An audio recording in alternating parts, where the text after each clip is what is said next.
It's that time of year where the weather is getting nice and it's time to get out of the house for some family fun. Lilliput is open for the season, and you know what that means. Lilliput is known for its mini golf, go-karts, glow golf, jump pads, kiddie carts, gem mining, and even a new arcade. Lilliput also has interactive and engaging escape rooms like the Haunted Mansion, the Bunker, or Night of the Wolf. Lilliput is perfect for parties and group events. Stop by lilliput.net for more information and hours of operation. The views expressed and the opinions given by the individual host, guest, random reptoid, or chupacabra may not necessarily reflect those of AM 950 Radio, its affiliates, or its sponsors. Now, it's time to step into the unknown.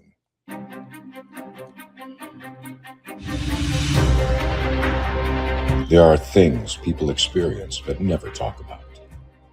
A shadow moving in the corner, flickering of the lights, a disembodied voice. We invite you to talk with us. Share your story, share your experience, because this isn't just your story. This is our story.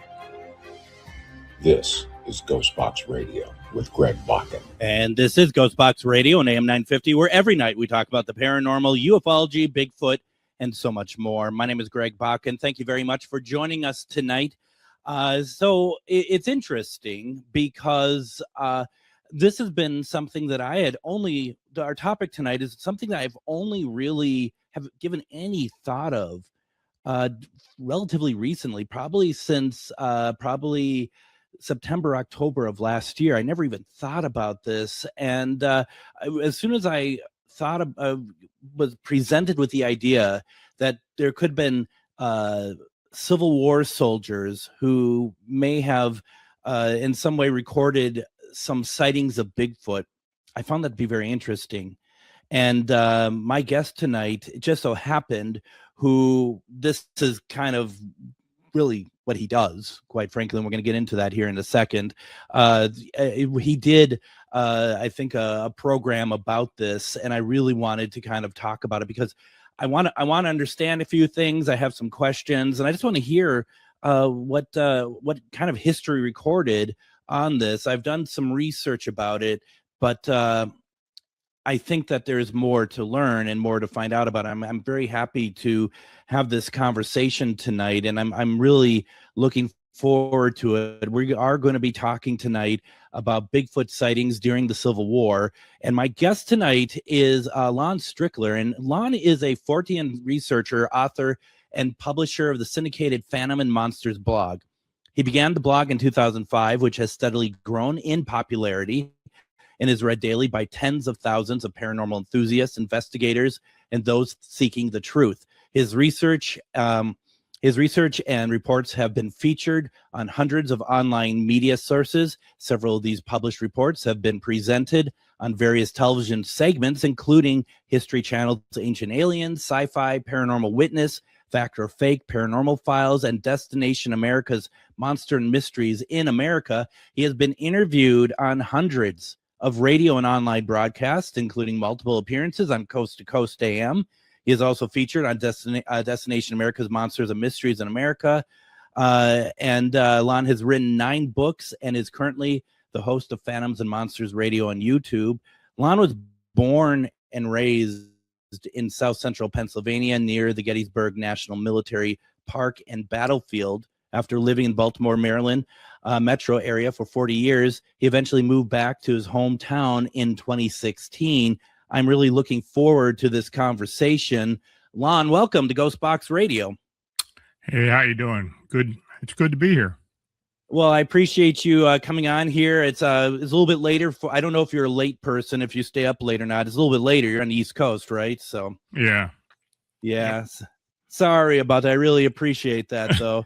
I was actually on one of our shows earlier today as I was talking with Matt McNeil, who hosts the 3 to 5 show, and I had mentioned what I wanted to talk about tonight. He's like, you got to come on. And it was funny because he said something I thought was really kind of funny. He's like, I don't remember this being discussed in the Ken Burns Civil War documentary. And it's like, no, it hasn't been. That would, and unfortunately, as much as I like Ken Burns, that would have probably added like 4 more episodes to the thing anyway. But where I don't even know where to begin, because there's this whole area of like, there's been sightings and stuff, but because it's so far back, Lon, it's not really something that we can really look at with 100% certainty, is it? Or am I wrong on that? Well, there were some accounts in some of the newspapers back then, but most of the accounts or reports have actually come from soldiers' letters back to home. In fact, I had one. I used to collect a lot of Civil War stuff, and I had a collection of several hundred Civil War soldier letters to home. And the one that I did come across was a short mention by a Union soldier in Western Virginia, who, and I don't even remember the fort. It just may have been a stockade, but they had a storage room or someplace they were keeping food and such. And this, what they called a wild man, broke into it. And they were talking about that, and he described it as being man-sized, maybe larger, but very muscular, and had a lot of hair all over its body. And most of the witness reports back then were described as wild men. They didn't know what they were looking at. They just thought it was something unusual. It was probably a feral human who had a lot of hair and was out foraging for food. And that's mostly what you got. But occasionally, and look, the newspapers back in that era, they kind of embellished on everything. And some of the reports were a little interesting, but most of the time they chalked it up as being either a wild man or somebody who just had a lot of hair and just didn't look exactly human. So when you first came across it, was let me back up. The term Bigfoot came sometime after the Civil War anyway, right? So I mean, there isn't any sort of there isn't anything around that people are like, oh, that's a Bigfoot, oh, that might be some kind of Sasquatch. I mean, it's there. That's not even viable at that point. Yeah, I mean, the native people used the Sasquatch term or whatever term their tribe used, but as far as Bigfoot goes, no, that wasn't even part of the nomenclature until the late 60s. And then that's when it started taking off and people started paying attention. And then, of course, you had shows like In Search Of and other shows that came on who talked about it. And, of course, when the Patterson-Gimlin film came out and started making the rounds, people became more and more interested in it. You don't run into a lot of people who actually looked into the phenomena before the 60s. There were a few back in the 50s, but very few. When you first heard about possible sightings during the Civil War, was it when you came across those letters, or did you hear about it before that? I had heard a few things about it. I wasn't even involved with any type of Bigfoot or cryptid activity until I had an encounter myself back in '81. And that's when I started getting interested in it. I knew about the Bigfoot phenomena, and it interested me, but I was more into hauntings and I'm an intuitive, and I'm a clairsentient, and I have done cases locally for many years. I started back when I was in high school, back in the early 70s. So I was kind of involved with this, but not by my own accord. It was just happenstance, and I got interested. But no, in 1981, I had a Bigfoot encounter in Sykesville, Maryland, or outside of Sykesville, Maryland. And after that occurred, I became very interested. I wanted to know what it was I saw. I thought it may have been a Bigfoot, but I wasn't really quite sure. Well, and so you talk about in these some of these letters that soldiers talk about big hairy men, and do you think that there was because I mean I don't know if how many of the stuff was like maybe around like the Appalachian Mountains and stuff where we've always kind of heard terms of like I don't want to say missing tribe or anything like that, but it's like it's different over there. Was there any thought that it maybe isn't? Maybe it couldn't be a cryptid at all. Maybe there is like an insight to a different kind of breed of man that is wandering. I think that's what they thought it was. Now I had run across a report as early as the French and Indian War period of a wild man, and that was out near Fort Pitt, actually, in western Pennsylvania, and but there have been. I mean, this phenomena has been around a long time, but of course, it's not like it is now, and people just didn't know what they were looking at. And of course, when you're fighting a battle and such, you've got other things to worry about. So they saw it and probably thought about it a bit, and just kind of let it go. I had read one account that of course I cannot find, so it's going to be all paraphrased and probably horribly wrong, of that there were some, I believe it was Union troops who were kind of trapped by these wild men at one point, and they didn't know what they were. They knew that they weren't Confederate soldiers. Have you heard of anything like that?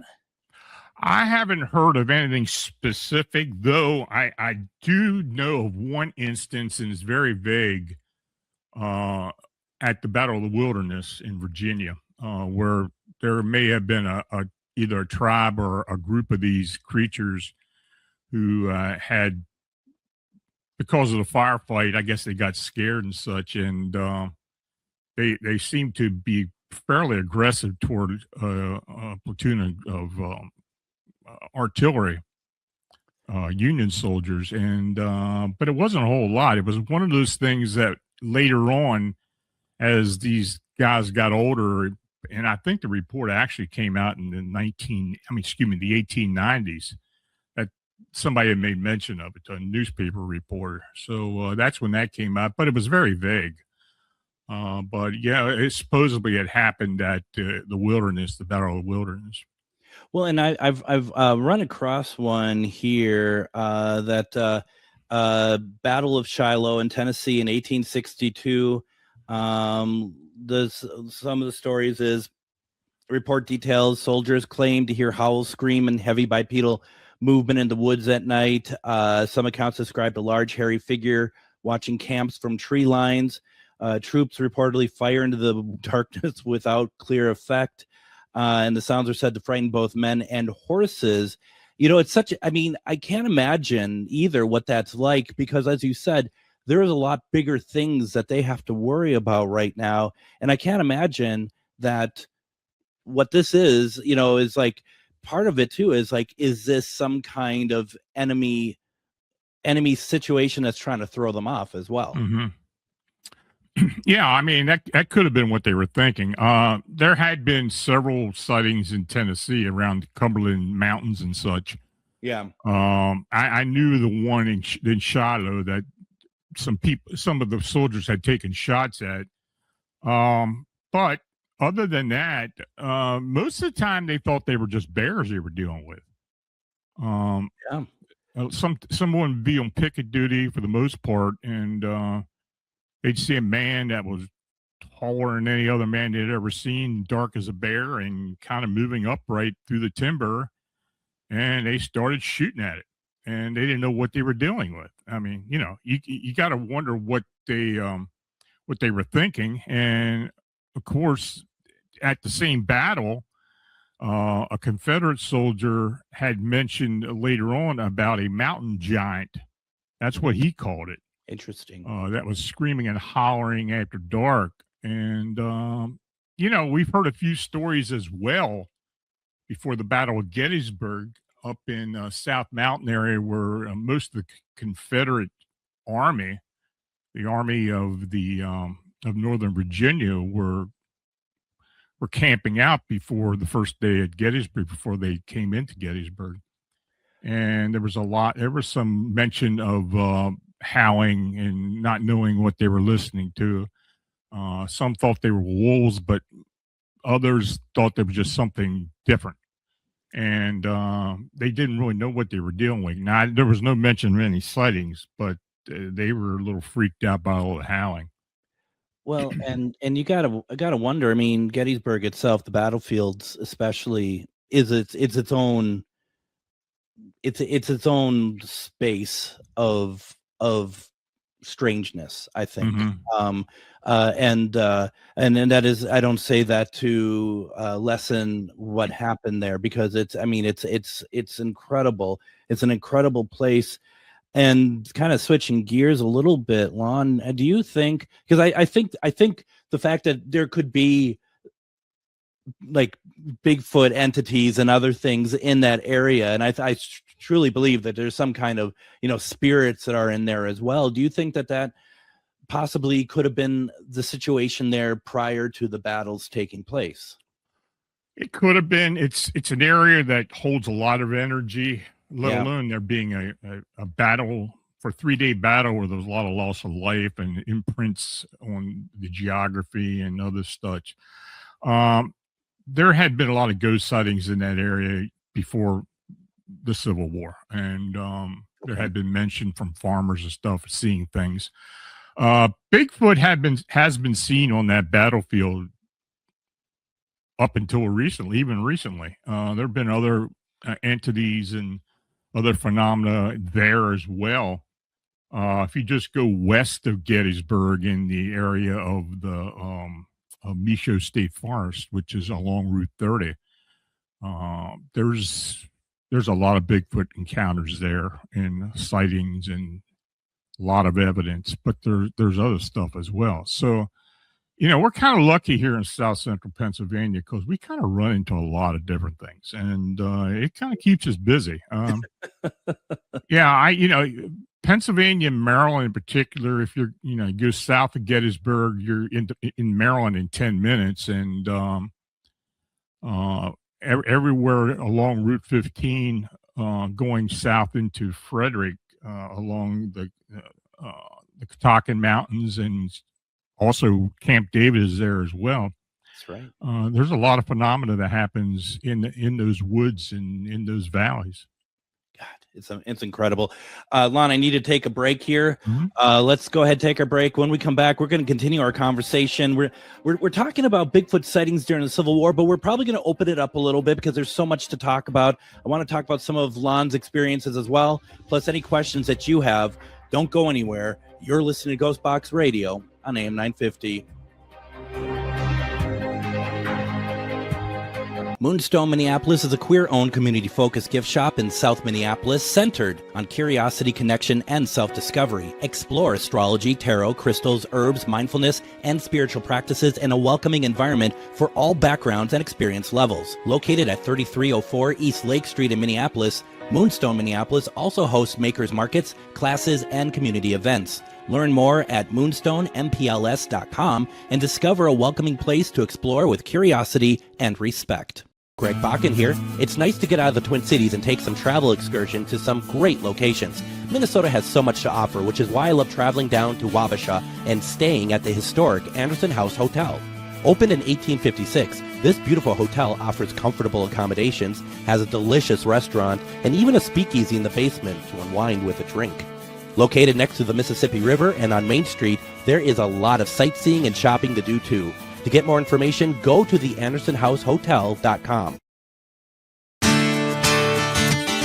Greg Bakun here. Like you, I love good, fresh, delicious food. So I want to tell you about this treasure in Roseville called Maverick's Real Roast Beef. Maverick's has the best roast beef sandwiches I've ever had. Made fresh every order.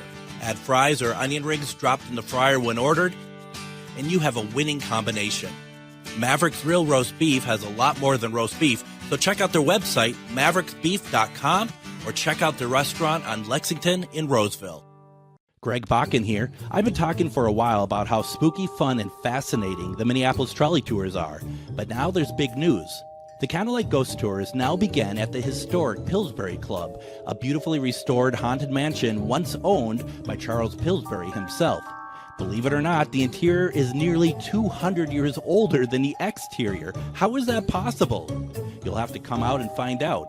Before or after your tour, stop by the on-site market featuring a curated collection of handmade goods, artisan crafts, and locally inspired treasures. Perfect for picking up a keepsake to remember your haunting adventure. You'll also find exclusive spooky merchandise from Tales of the Crypt and Elvira. Then, climb aboard the climate-controlled trolley as we travel through Minneapolis' haunted hotspots, uncovering ghost stories that locals would rather keep buried. The mansion is restored to perfection, and there is no better way to spend an evening. Visit MinneapolisTrolleyTours.com for tickets and more information.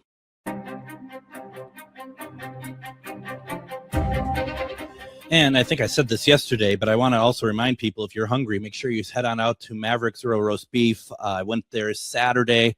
Oh, that was good. That was good. If you have not gone out there yet, please do yourself a favor. It's a lot of fun. It's good food. If you are not quite into the roast beef sandwiches, they have a lot of different foods. They have fish, they have chicken, and everything is made scratch to order. You do want to check that out. Go to Mavericks off of Lexington in Roseville. We are talking with Lon Strickler. We're talking about Bigfoot sightings during the Civil War. But before we get back to any of that, I want to talk to Lon because he does this incredible blog and site, Phantoms and Monsters. You can go to phantomsandmonsters.com, and it's all sorts of great content there. Lon, how long have you been doing this site? This is the 21st year. Gosh. And this all stemmed from that Bigfoot sighting that you experienced in 80, 81?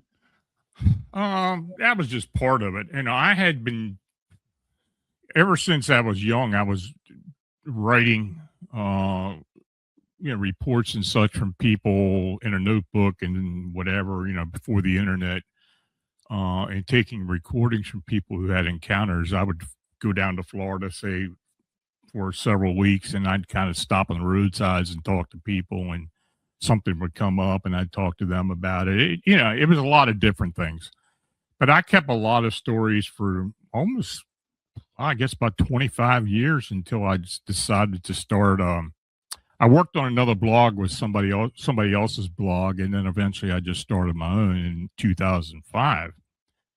So that's when I kind of got into it as doing a daily blog and, just kind of doing one story at a time. And I've been doing that fairly steady now for almost 20 years. Well, looking at the published dates on some of these articles, sometimes you'll have multiple articles in a day.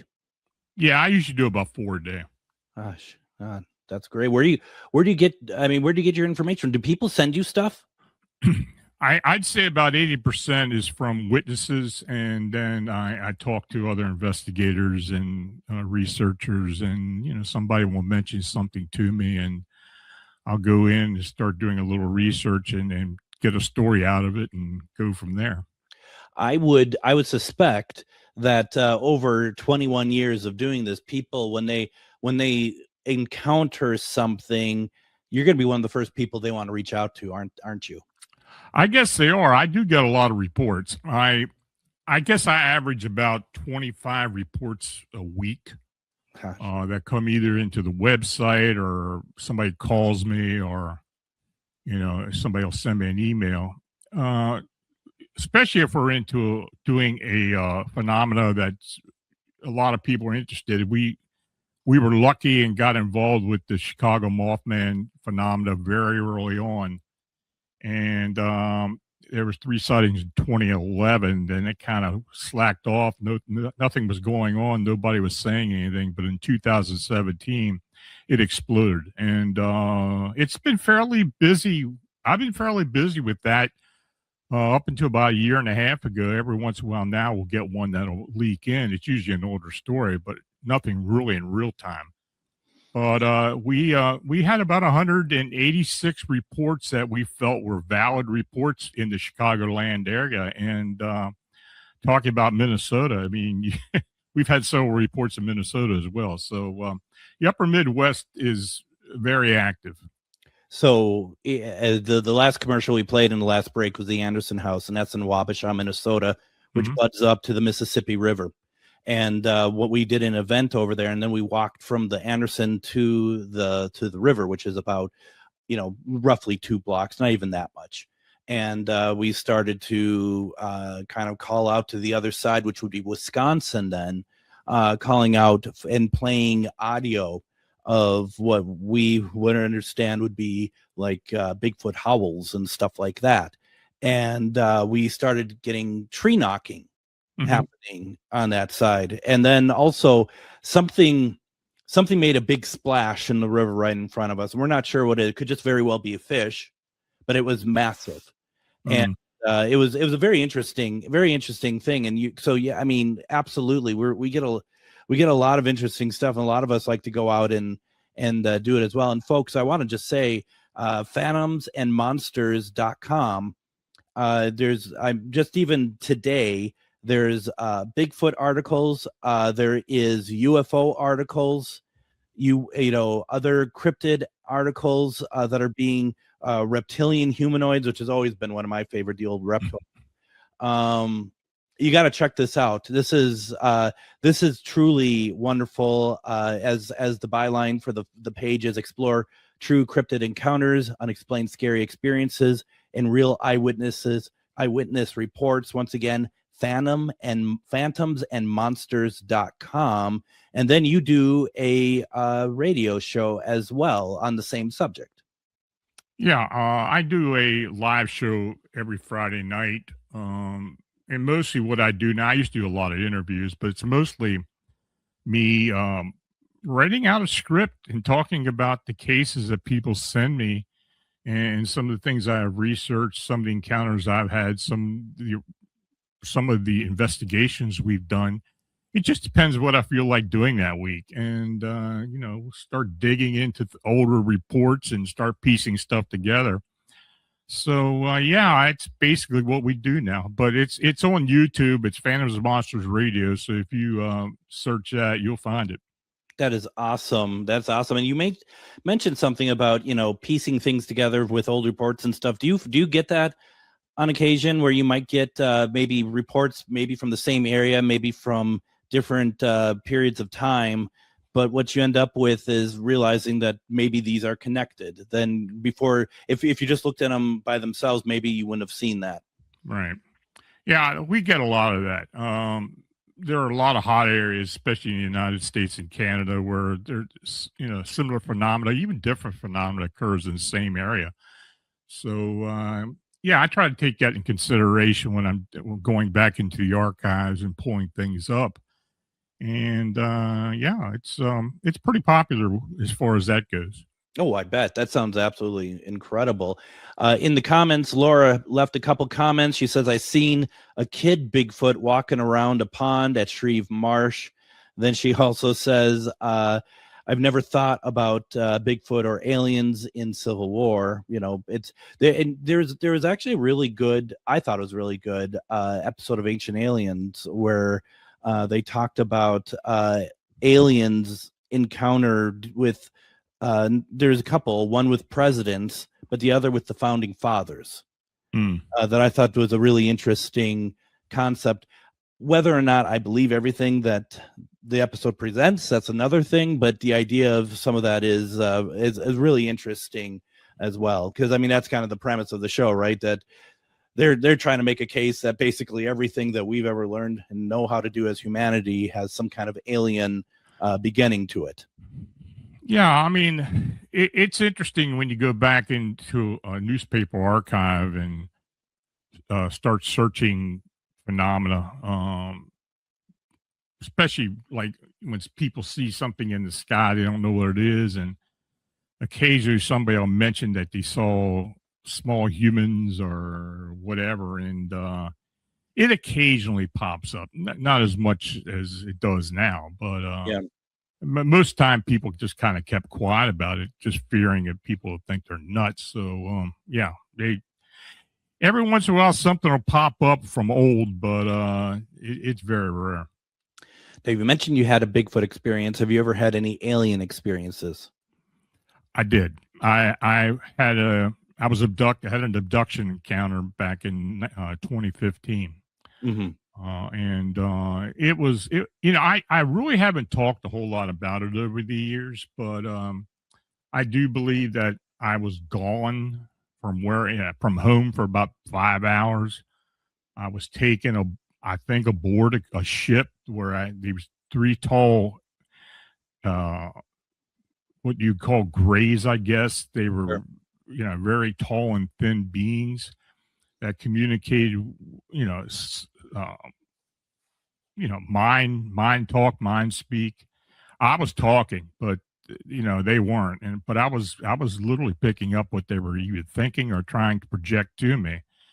And it was interesting. There's a lot of that I still don't remember even after all these years. And sometimes something occasional would come up where, I hadn't thought about it. I have worked with experiencers for many, many years, especially those who have been abducted. And there are a lot of people that will have an encounter, don't think a whole lot about it, kind of forget most of it. They know something happened, but 20, 30 years later, it'll, for whatever reason, something will remind them of it, or it just pops up, and then they want to know what happened.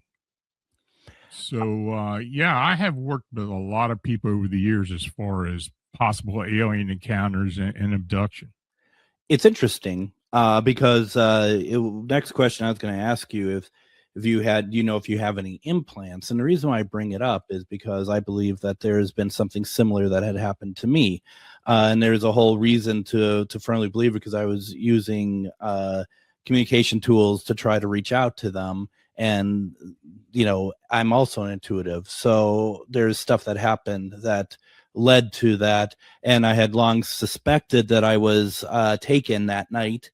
And I was talking to someone else who works, she works in, with different dimensions and holograms and that sort of workspace. And she had asked me, she said, did you have any implants? And I'm like, well, no, I didn't. And then it suddenly hit me. I'm like, I have, and you're not going to be able to see it, I have something on my arm on both sides that are similar. It's just one of those things, though, like you just said, I never thought about it. And then it hit me like, I really wonder if that's what those are, because that's the time that they showed up, I noticed. But I mean, it wasn't like the next day, it just happened. Did you have anything like that for yourself? The only thing that I ever noticed was when I was younger. And I think this has probably been going on with me for a long time, but I don't remember any when I was younger. But I had a scoop mark literally taken off my belly, where they took maybe a small scoop of flesh. And that morning when I woke up, I noticed it, but it was all healed over. But I still have the divot in my stomach, my belly. Sure. So, that's one thing. I don't know if I've got anything else. I don't really know. But I do talk to a lot of people who do find a lot of unusual markings on their bodies, designs, who have had encounters where they believe that they have been experimented on, and very vivid a lot of times. And as well as I have worked with several females who had been pregnant and had lost their pregnancies after the first trimester. And in fact, I had a lady I was working with several years ago who had it happen to her 4 times. Wow. Where she had they had the ultrasounds and everything, and there was proof that she was pregnant. And the next, one day later, after about 3 or 4 months, she thought she would had experienced something, and it turns out the fetus is gone. So, that happens. And I have had several cases that I have been involved with that. So, there's something going on. There's no doubt about it. I mean, not everybody can be telling a similar story like this. Even people who have no idea that this phenomena exists or is talked about. So, but a lot of them eventually find me, and I try to help them with the best I can. Something I always thought too, and you kind of allude to it as well, talking about who knows how long this has been going on for you, right? Mm-hmm. The idea that I don't think that these things are ever one-offs, regardless of how innocular it seems to be, where it doesn't really seem to be a whole lot. Maybe we don't even know. Maybe something happened. Maybe I was taken. I don't know, but my personal opinion is that it keeps happening, and it may even be like your family lineage that it happens, like that they are taking your family. You just don't know it. They don't know it. Yeah, there's a lot of generational similarities between, possible abductions, grandparents, children, grandchildren. It does happen. Why that is, I don't know. I don't know if there's a something that's genetic about them that makes them more susceptible to having encounters or being abducted or whatever. But that there's a lot of theories out there. I don't really subscribe to many of them, but when I was researching my book Alien Disclosure, it was there's a few things in there that just kind of popped up that kind of seemed very similar to what a lot of the abductees had experienced themselves. And it makes you wonder, but if there's no proof, it's all anecdotal for the most part. So you're kind of left hanging to kind of come up with your own conclusions. Absolutely. Laura in the comments says, I have UFOs caught on camera. I take pics of skies and caught a lot of different things. I see stars moving in skies. I'll have to explain someday, but a star taking some steps. Never thought any of them putting implants in me. She wonders if she's been abducted. She doesn't know. Real fast, I want to see, do I have a picture? Okay, I'm going to put a picture up on the screen here for you, Lon, because this is a craft that, a situation that a friend of mine, John, and I saw at his house out in Wisconsin, where the night is very clear. We're not by a city, and basically we kept seeing like a hole like that, where it almost looked like in up in the sky, where energy is kind of being sucked into it, but then crafts are leaving. They're leaving the hole, and they're dropping a little bit, and they're flying off. Yeah, that's an excellent illustration. I have a lot of people who have mentioned possible gateways, wormholes, or even interdimensional portals where craft come in and out from possibly other dimensions or other universes and such. But yeah, it's very similar to what you have drawn there. And yeah, people do mention it. Absolutely. It's just another something that we just don't really know what's going on. And I don't necessarily believe that there's a craft or species that are going interstellar and coming into our space here in our solar system for the sake of just coming here. And but then again, we don't know. I mean, there could be a mass transportation system that we just have no idea what's going on with it. We counted from the time that my friend John noticed it, and he's like, take a look up there, and I'm looking, and it took me a couple minutes to find it because there's a lot of stars, and then when you see it, you're like, oh my gosh. And by the time I saw it, we counted, and we stopped counting at about 80 coming out. And that's and who knows what that is. And I do want to quickly say, that's not my image. I found it, and it's something that it just completely illustrated what we saw, and I've never seen really anyone else put that. That's why I always keep it in my StreamYard there, because it's just so incredible to share. Why don't we do this? I need to take another break. When we come back, I want to talk a little bit more about your Bigfoot experience, if you're okay with that. Mm-hmm. And then some other questions I have. If anyone has any questions, put in your comments as well. Don't go anywhere. You're listening to GhostBox Radio on AM 950. Greg Bakun here. I've told you about the out-of-the-world roast beef sandwiches at Maverick's Real Roast Beef, but I haven't told you about their Philly steak sandwiches, turkey bacon avocado sandwich, BLT, crispy chicken, fish sandwiches, brisket, or pulled pork. Okay, you get the idea. They make a lot of delicious food to the same standard as their famous roast beef sandwiches, and now I'm starving. I'm going to go to Maverick's Real Roast Beef off Lexington and Roseville, and you need to go too. Check out their menu at mavericksbeef.com. Greg Bakun here. I've been talking for a while about how spooky, fun, and fascinating the Minneapolis trolley tours are, but now there's big news. The Candlelight Ghost Tours now begin at the historic Pillsbury Club, a beautifully restored haunted mansion once owned by Charles Pillsbury himself. Believe it or not, the interior is nearly 200 years older than the exterior. How is that possible? You'll have to come out and find out. Before or after your tour, stop by the on-site market featuring a curated collection of handmade goods, artisan crafts, and locally inspired treasures. Perfect for picking up a keepsake to remember your haunting adventure. You'll also find exclusive spooky merchandise from Tales of the Crypt and Elvira. Then, climb aboard the climate-controlled trolley as we travel through Minneapolis' haunted hotspots, uncovering ghost stories that locals would rather keep buried. The mansion is restored to perfection, and there is no better way to spend an evening.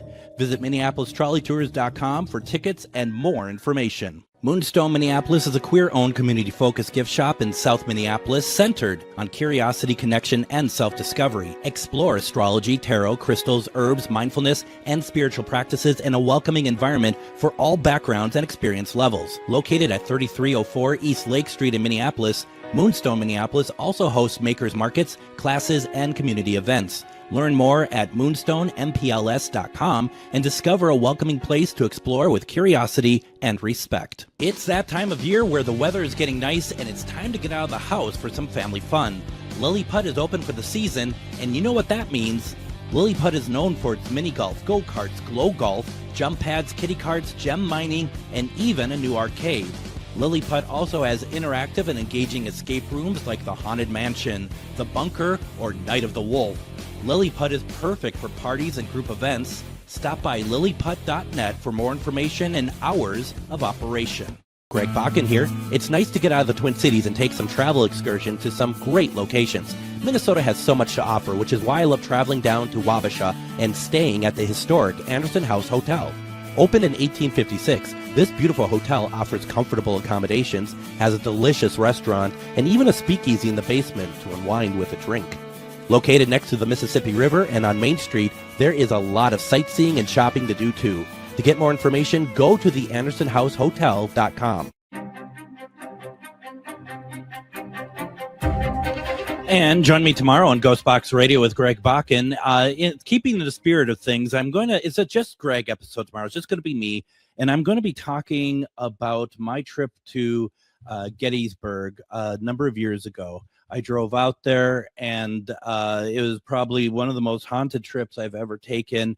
I want to explain everything from the shadow figures that were in the place I was staying at, which was built in 1855, to wisps of energy, to rolling fog, to phantom cannonballs, all sorts of things. It's truly that's what cemented Gettysburg as probably one of my favorite places I've ever gone to investigate and just be able to explore. A lot to talk about tomorrow, so please do not miss it. I have with me Lon Strickler. We were talking about we're talking about a lot of things. I mean, we started off talking about Bigfoot sightings during the Civil War, but also talking about aliens, other Bigfoot sightings, other things. And I invite you to go check out his blog over at phantomsandmonsters.com. New content is updated every day. You'll want to also go to YouTube and check out Phantoms and Monsters Radio that he hosts every Friday. It's this is like reports from, in the weeds. This is the stuff that you want to read, and it's updated multiple times a day. So you do want to go check that out. Lon, I want to ask you about your Bigfoot sighting that have you only had one, or has there been multiple? That's the only Bigfoot sighting I had. So what happened, if you don't mind telling us? Yeah, it was the date was May 9th, 1981, outside of Sykesville, Maryland, which is about 15 miles west of Baltimore. I actually lived in town, but I had lived there maybe about 3 or 4 years after I graduated from high school. So I used to do a lot of fly fishing up and down the East Coast. So there were some spots in Maryland where I used to go local. If I didn't have a whole lot of time, I would just go there. So on the south branch of Patapsco River, which was just about mile east of mile east of Sykesville, I used to do a lot of smallmouth fishing with a fly rod. So I'd be out there in the fly rod. And this area where I was at, it was just a small branch, the south branch of the river itself, and not very big. So I had been there many times before. So I was out in the river. I had my waders and such on. I was standing there fly casting. And on the north shore, I noticed, and it wasn't that far from me, about 40, 50 feet, I noticed a dog. He was just walking in around the weeds and such. And I didn't pay much mind. So I just went back to doing what I was doing until I heard the dog yelp. And he let out a loud yelp. And I looked up and I looked across the way. And in these tall weeds, I saw this thing stand up. I don't know if it had been resting in there or what it was, but it stood up and it was huge. I mean, the weeds kind of came up waist, but the weeds themselves were about 4 or 5 foot high. Jeez. And it was hairy. That's all I can say. It was hairy. It was human-like or humanoid-like. And I just watched it a second, and it started walking to my left or to its right and walked out of the weeds onto the bank of the river. And it stood there, and we just locked eyes on each other, and we were very close. We were about 40 foot away. And this thing was looking at me, making a clicking sound. Like, I think what it was doing is gnashing its teeth. I don't know if that was a response to seeing me looking at it or noticing me, but we just looked at each other. I mean, I didn't know what I was looking at, basically. Honestly, it was about, I figured about 7.5 to 8 foot in height. It was very hairy, long, shaggy hair all up and down the body. The legs had a lot of mud caked to it. Definitely male. I could see the genitalia on this thing. And the head was conical, but it looked more human than it did look like an ape. Mm-hmm. And I thought, well, maybe it was a Bigfoot, but I didn't really know what it was. I was probably in shock anyway, so I didn't really know what I was looking at. But after about 10 seconds of watching each other, it just quickly turned around and started walking swiftly up into the woods. And then I lost sight of it. So I didn't know what to think. So look, this is 1981, Yeah. So I said, well, I'm going to go make a report. I'm going to go call the cops and see what's going on. If they, maybe this, whatever this thing is, I don't want anybody getting hurt or anything. And I walked up in my car and turned around, went back into town, found the telephone right by the bar there by the river, called the Sykesville Police Department. The woman answered the phone. I told her what I saw. She didn't really say much of anything. I don't even know what I told her. I don't know if I told her it was a Bigfoot or a hairy man or what it was. But she told me, well, I want you to go back. And I'm thinking to myself, why do I want to go back up there? Go back. We'll have a police officer meet you there. Okay. So I figured I'm going to have to drive. And it was only like a 4-minute drive. I was going to have to go back there and sit around waiting for a cop and watching behind my back, make sure nothing snuck up on me. But by the time I got back there was a Maryland State Police officer already at the location with one of those old wooden trestles they used to use. And it's a narrow road, so it didn't take much. to block the road off. Oh, wow. Pulled up to him. He motioned me, roll the window down. And I told him, I made a report of seeing something walking around out here while I was fishing.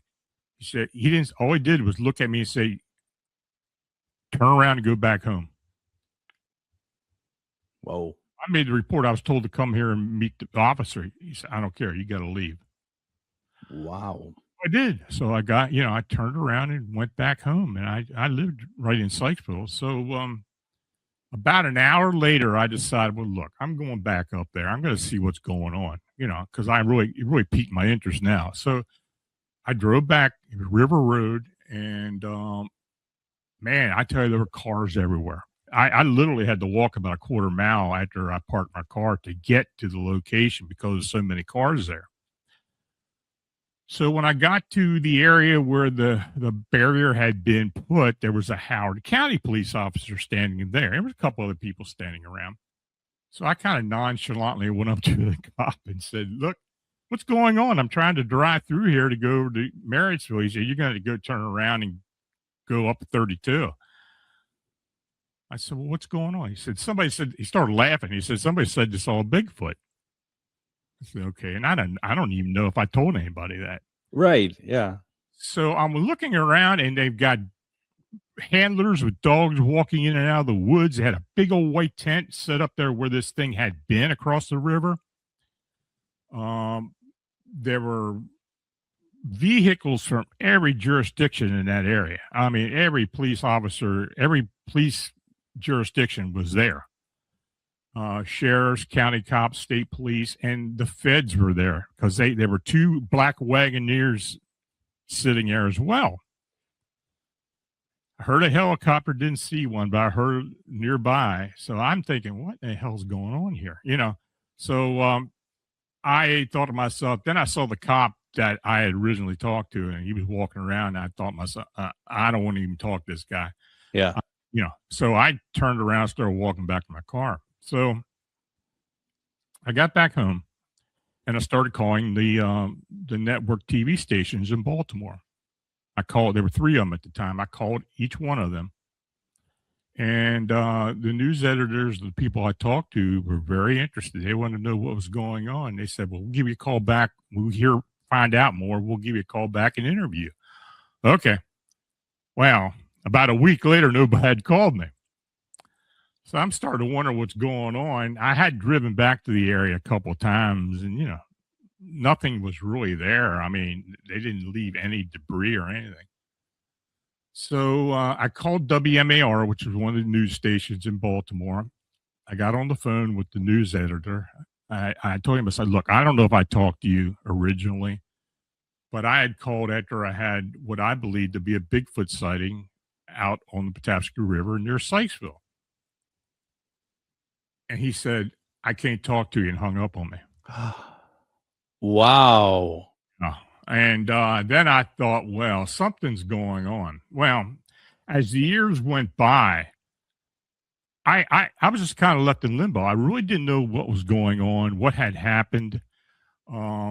Years later, after doing a lot of inquiries and talking to witnesses, there had been about 7 years prior to that, there had been what they called the Sykesville monster incidents outside of Sykesville. Yeah.